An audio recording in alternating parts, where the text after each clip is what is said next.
You will hear someone talk about their childhood memories of Christmas.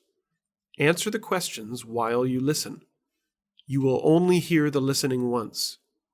Take some time to read the questions before the recording starts. Christmas time has always had a special place in my heart, from the time that I was a child until now that I am a grandfather. As the years have passed, I can still remember the feelings I had when I was younger. Feelings that are not exactly the same as my feelings today, but pretty darn close. I remember the weeks before Christmas. Everything seemed more magical than now. The weather was colder, it was snowier, and all the store windows were always full of exciting toys that I dreamed of having. At school, we decorated our classrooms with silver and gold and green and red. We made snowflakes out of white paper and stuck them on the classroom windows. We drew candles onto cards and wrote wishes on them, and then took them home for our family. We learned about Santa Claus and the North Pole, and how Santa travels all around the world on Christmas Eve, delivering gifts to children everywhere. It was so exciting to hear. At home, as part of our family Christmas tradition, my mother took me downtown to look at the store windows with their displays of Santa and his reindeer, and the elves hard at work preparing presents for all the good boys and girls on Christmas morning. We usually took the bus to head downtown. I remember that the bus was always crowded, or so it seemed to me. Of course, I was much smaller back then, and so all the other passengers seemed much bigger than me. But they were so friendly. Other mothers smiled at me and asked what I wanted for Christmas. The bus drivers always had a nice word to say to me. Were people more friendly in the old days, or are people today just as friendly as they were back then? On Christmas Eve, I was usually the most excited person in our house. My mother usually spent most of the day in the kitchen, preparing food for the following day when our house would be full of uncles and aunts, neighbors, and friends to celebrate the holiday.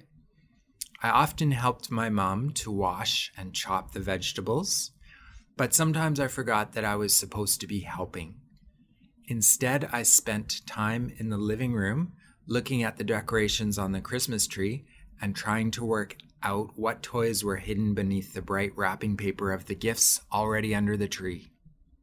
Of course, these were not from Santa Claus, as he visited our house only after I was safely tucked up in bed.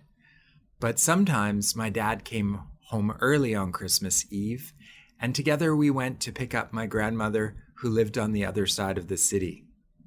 Generally, the traffic was crazier than usual as people hurried to get home or to do their last-minute shopping.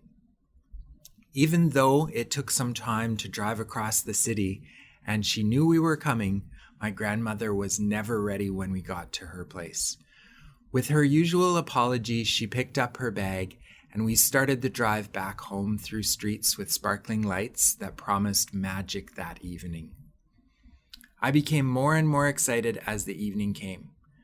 I was allowed to stay up later than on other nights of the year, except my birthday, but I started to get tireder and tireder, and soon it was time for me to climb into bed, more determined than ever to sleep so that Santa could visit our home.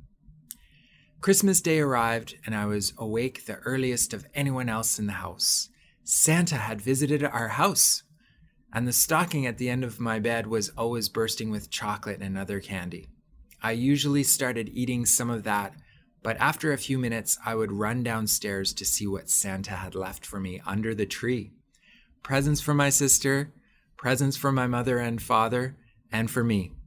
One year, I remember that behind all of the other presents under the tree, there was a present bigger than any of the others. This was, in fact, the biggest gift I ever received. A bicycle! It all seems a very long time ago now. My grandmother is no longer with us, and my parents are no longer here. But in another way, it seems like yesterday, too. And those special traditions of my childhood haven't died. I experience them again each year as I spend those happy moments with my grandchildren each Christmas time.